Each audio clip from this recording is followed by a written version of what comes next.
we go on to what has to be one of the most beloved movies in this whole genre of Christmas movies, and it is a movie that I knew in my childhood more so by its remake than this one, which these days I kind of resent about myself and I guess my upbringing. But we got there. We eventually got there.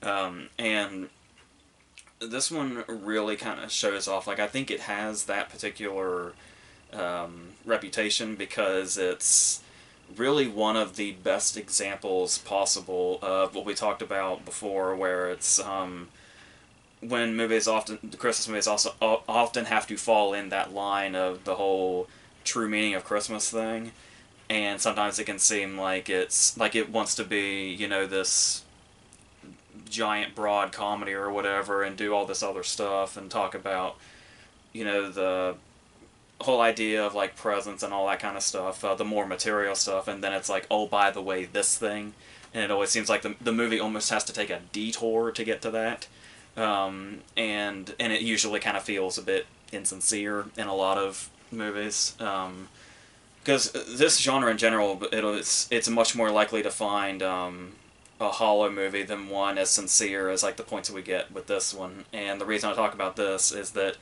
this movie is probably easily the most seamless in regards to being about its story and everything, but also being about that underlying thing of like just sort of having not you can take it in a number of directions. Obviously, the remake certainly took it in one direction in particular, where it's just kind of in general finding faith in something, and you immediately when you hear the word faith, you tend to associate it with like religion, which, you know, Christmas being the holiday that it is and what it is that it celebrates. Obviously, it makes sense to go that route, but it also kind of feels like it's a bit more universal, where it's like by faith it also means just like the faith of good in general. I think, and it kind of hits on that a lot more. So, like I said, the remake and the direction it took in regards to how they prove his existence, as it were, takes that in a bit more of a literal direction. But I do like how this one is just, like I said, there's really no specific thing in regards to what it means to say and what it's talking about with just having faith in something. And it's, I mean, sure, if you're from a child's perspective, you can say the existence of Santa Claus as well. But the thing that makes that particular aspect so convincing, obviously, is Edmund Gwenn playing Chris, who won the Best Supporting Actor Oscar in 1947, and it also won a couple of Oscars for its screenplay. And this was at a time in Oscar history where story was also its own Oscar category, which sounds kind of crazy nowadays, but with this particular ingenious, the ingenious story that this movie has from Valentine Davies, I think, and then George Seaton adapted that, and they both kind of ran with the idea and got us to this place. And it's this whole ingenious idea of having to actually bring the law into account when trying to prove whether or not Santa exists, and it's like there's so many sort of traps in that setup, and this movie falls into none of them whatsoever. It takes exactly the right turns and the right directions, and has such a perfect cast to bring all of this to life. Because the first time we see Gwen, when he walks up to the store window and he's talking to the guy about how the reindeer are in the wrong order, and just that very first shot we get of him, like his first words, his face is off screen, and then we see him from the point of view of the guy in the shop, and it's just this perfect shot that doesn't have any words to it, and it's just him, and you just immediately, like, feel that. Like, it's the case throughout the entire movie, where characters like the Natalie Wood character sort of just sees, he looks like, you know, any other guy, he looks like some mall Santa or whatever, but then you see him from, like, just a certain angle or at just a certain time, and then suddenly it clicks, and, like, everything makes sense, and it's immediately apparent as to who he probably is. And I also love the perspective of the movie takes about being ambiguous about that for the most part. because there's a lot of those things in there, like the really great moment when he speaks to the Dutch orphan girl that's just been adopted, and that's just seeing that and those little individual moments of magic is what convinces Natalie Wood that he might actually be real. But there are also things that are conceivable, like in the remake, it's him talking to it's using sign language to a deaf girl, and it's like, well, it's believable that he would just happen to know how to speak Dutch, or he would just happen to know sign language. But there's just something about the way that it clicks that it's immediately believable that this is the starting point. Because one of the most magical things about this movie is watching Natalie Wood be convinced in these moments, because the way they set her up, where she's like and by the way, she is absolutely like perfect in this. Like this, despite the really good career she had, like Splendor in the Grass especially, but this still might always be my favorite performance of hers. And the thing about that is she is kind of like, I mean, the precocious child character has been around since, probably the dawn of movies. But this character in particular almost feels like the sort of prototype for the precocious kid character type that we would see for like all the way up to now. And the way that she's like so incredibly not believing this stuff, in the way she's been raised by Maureen O'Hara, that it's like, even when John Payne makes reference to the fact that one of the balloons in the parade looks like a giant, just her immediate response is, well, giants don't exist. And it's in those moments where it's like she's almost entirely unfamiliar with fairy tales. Like, it goes that far. Like, she's not even aware of the story of Jack and the Beanstalk. And then that great moment when they're standing in line, and she's talking about how this is, just this pointless interaction with the mall Santa. And he's like, well, try it and you might feel differently. And she just gives him that, like, prolonged side eye. And like every single note that she hits is so perfect. And you could say that about the whole cast, but I mean, she in particular really stands out and really is the jumping off point for how much this movie works. That lands on Gwen also, and especially their scenes together. Like I was saying, it's really watching her go from this to being convinced. I mean, it's also, Screenwriting 101, this one character that's convinced of one thing will be suddenly convinced that magic exists, but that's really where the whole feel of the movie stems from, and it's amazing. And particularly her interactions with the adults also. I know Maureen O'Hara had said in multiple interviews, even like really late in her life, because Maureen O'Hara had a very long life. She was like, I think, well past 100 when she died. I think it was only a couple of years ago or so. And it was so weird at the time, because revisiting this movie every year, it became almost tradition to say, like, wow, it's amazing after all this time she's still here. The first time watching it after she had died was so weird, and it kind of felt like something was missing from it. But I remember she had said a lot in interviews about how she had played a mother a lot in her long career, but there was a particular connection with her and Natalie Wood, where she basically, even when she became an adult, saw Natalie Wood as still like a sort of somewhat daughter to her, even in real life, which is great. And then John Payne, who's kind of a bit of an unsung hero in this movie, because obviously all the problems kind of, swirl around Maureen O'Hara, and then there's Gwen and Natalie Wood and the big, roles, the emotional core of the movie and where all the magic is. But Payne on the side here, interacting with everybody that he does, whether it be the back and forth with O'Hara and that sort of the direction we know that's going to go, and then his interactions with Natalie Wood, and then Edmund Gwenn, especially when he's staying with him. And it's like, I was reading on it too, especially, and there's like a little insert inside this DVD that goes into the whole thing about how in love with this movie Payne was, and how so incredibly proud of it that he was, like, to the point that he was watching this movie on his deathbed, is how much he really just basically lived for this movie, and was that happy with not only having been a part of it, but that it existed at all. And that there's something really magic in that, when you hear all of this about the connection all the different actors had to it. And it was something that the producer didn't even want to make. Like it was like I think it was a trade-off with Seed, where it's like, well, if you make this thing, then you can make the Miracle on 34th Street thing. It ended up being a movie that like nobody's heard of. So there's that. And then there's just sort of the whole the approach that you probably would never see in a movie now, at least not a lot, and that would be the just the anti-commercialization of it, where the whole thing stems from Santa going above and beyond and saying, well, you know, we don't have anything at Macy's, but maybe Gimbels has it, and it ends up becoming their whole thing. It ends up becoming that whole. It's not really about, you know, who makes whatever money. And then it's obviously they do find that corporate way of looking at it, where it's like, oh well, Velma Ritter said that she's going to shop here forever now because we do that, so let's keep doing that. But it ends up becoming a nice sort of spirit thing.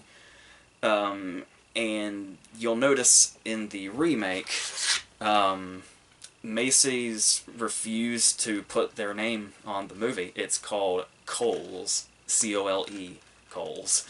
And the thing about that is, it's like, I've never heard the reason they refused to have their name in the remake.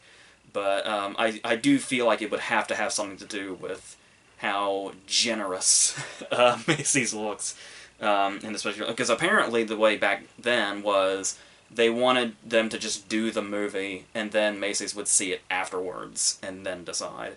And they obviously went all for it, because if they didn't, they'd have to completely re-edit it and change the name and all that, but they didn't. And there's almost something like, there's something so real and sincere, I think. I know it's like, really just comes down to product placement, but I mean, really, when you see it, you see like it's the Macy's Thanksgiving Parade at the beginning and all that. Like they actually, like that was the actual parade for that year, and they only had like the one time to get it right, and that was actually Edmund Gwenn playing Santa in that parade, and that's the footage that's actually in the movie. And there's something so real about that when you go and you watch the remake and it's like Kohl's and it's like the Kohl's parade and all that, there's something that's so... It just makes the whole... weirdly enough, it makes the whole movie just feel like a giant knockoff. Like, not just a knockoff brand was used, but like the fact that it's so crucial to the movie, like the generosity of these like corporate companies, and the fact that that was taken out of this one. The remake really, it just really feels like there's something missing there, and it's like how sometimes not everything necessarily feels like product placement, even if ultimately it is. Regardless, I do think that's another thing that really kind of gives this movie, I think that it's interestingly enough. And then, obviously, the way Gwen interacts with the rest of the characters throughout, even just small side characters, whether it be the kids that come through his line, or the janitor. Those couple of scenes are really nice, and the janitor obviously ends up being the one that, like, inadvertently gets him into the whole mess of things, and ends up bringing this into a court case, which there was the dude that has the channel, the lawyer, Legal Eagle, last year, I think, did a really great video where he's done this with multiple movies, and a bunch of other stuff, and he also just did a Home Alone video recently, and he did one on the accuracy of the courtroom scenes in this movie, and you would think, oh, well, that's gonna be, you know, off the charts, like, not even close. And apparently, even though they did, you know, obviously take liberties and have fun with it, especially with the whole concept, that it's almost shocking how many accuracies there actually are in it, even if they're small. So that was really fun to look into also. But I think another thing that really stands out about Gwen's performance and the character of Santa in this movie in general is the scene with Natalie Wood where she's already like halfway convinced, and then we get this big scene when he's teaching her about using her imagination, which is something she's practically never done. And it's like, it's his passion when he speaks about imagination and using imagination that like really, really sells this. And it's like, I almost want to say that would probably have been the scene that secured his Oscar win. But there's plenty of those throughout it. And even just the stuff like the whole gum bit. Like, there's just those little moments throughout that are just their own individual scenes that just really work and bring out the magic of this character and make him as believable as he possibly can be, despite playing like it's weird when you go back and look at it that that an actor has won an Oscar for playing Santa, and it's like with this sort of context, it makes perfect sense. Um, and there's also stuff that sometimes is just for like there's so much going on, and there are these like genuinely dramatic moments. You almost tend to forget that the movie really just overall is like a comedy, which obviously is perfectly lends itself to the concept itself, but also just stuff when it does stuff just for the sake of comedy. There are two different jokes involving drunk people. One of them completely advances the plot, and one of them doesn't at all. It's just kind of there for the sake of comedy, and they both work. Because obviously there's the drunk guy at the beginning, the drunk Santa that ultimately gets him the job and the parade, and then the whole thing goes from there. But then there's also that bit where the guy that works at Macy's gets his wife drunk so that he can convince her to let Chris stay at their house. And all of this is for nothing because Gailey jumps in and says, well, he can stay with me. But it's still a funny bit just by itself, even though it has no worth in the story whatsoever. So that's great. And then eventually we get to the more dramatic point when he... Because we see throughout that he is a flawed Santa. Like, he has personality flaws. He's weirdly prone to violence quickly. Where he's about to go off on the drunk Santa, and then there's the whole thing where it's... when he eventually hits the psychiatrist. And it's like... well, number one, I do think it's interesting to show a flawed Santa in general, and makes him much more of like there's something that makes him more understanding about the good that he does when we see how human that he himself can seem, despite how contradictory that might be. But at the same time, it's like the story's also kind of like I was talking about with that ambiguous thing.